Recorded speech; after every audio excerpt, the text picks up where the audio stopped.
নমস্কার, শখের রান্নাঘরে সবাইকে স্বাগত। আশা করছি সবাই অনেক ভালো আছেন। আজকে একটা বাটার রেসিপি শেয়ার করব। বাটা বা ভর্তা এগুলো সবাই খেতে খুবই পছন্দ করে। ভিডিওটা দেখে আশা করি বুঝতেই পারছেন যে কিসের রেসিপি আজকে হতে চলেছে। হ্যাঁ, একদম ঠিক গেস করেছেন, পটল বাটা।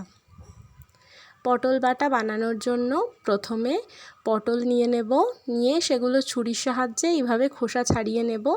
দুই মুখ কেটে ভালোভাবে ধুয়ে পটলগুলো ছোট ছোট টুকরো করে কেটে নেব। এইবার ওই পটলের মধ্যে দিয়ে দেব কয়েক কোয়া কাঁচা রসুন আর কাঁচা লঙ্কা। যে যেমন ঝাল খেতে পছন্দ করেন সে সেই পরিমাণে লঙ্কাটা দেবেন। অল্প জল দিয়ে একদম মিহি পেস্ট তৈরি করে নিয়েছি। এইবার কড়াই গরম করে দিয়ে দিয়েছি বেশ খানিকটা সর্ষের তেল।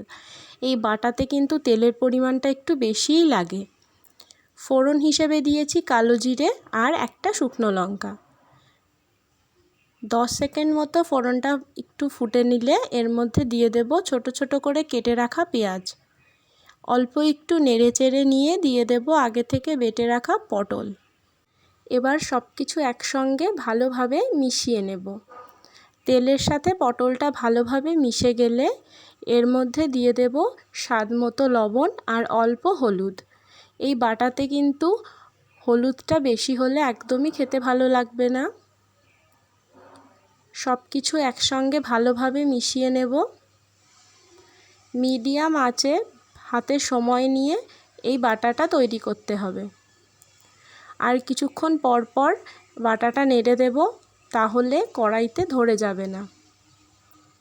মোটামুটি মিনিট 15-20 ধরে মিডিয়াম আঁচে এটা রান্না করে নিলেই কিন্তু তৈরি হয়ে যাবে। যখন এইরকম শুকনো হয়ে আসবে আর খুন্তির সাথে উঠে আসবে কড়াই থেকে, তখন এর মধ্যে দিয়ে দেব বেশ খানিকটা কাঁচা সর্ষের তেল। এতে কিন্তু বাটার ফ্লেভারটা আরও বেশি ভালো লাগে। এবার এটা ভালোভাবে মিশিয়ে নিয়ে তেলের সাথে মিনিট খানেক রেখে দেব। তারপর নামিয়ে নিলেই তৈরি হয়ে যাবে পটল বাটা। গরম ভাতে পরিবেশন করার জন্য একদম পুরো তৈরি। রেসিপিটা কেমন লাগলো সেটা অবশ্যই কমেন্টে জানাবেন। যদি ভালো লাগে তাহলে লাইক করে দেবেন আর চ্যানেলটা সাবস্ক্রাইব করে আমার চ্যানেলে পাশে থাকবেন। ধন্যবাদ।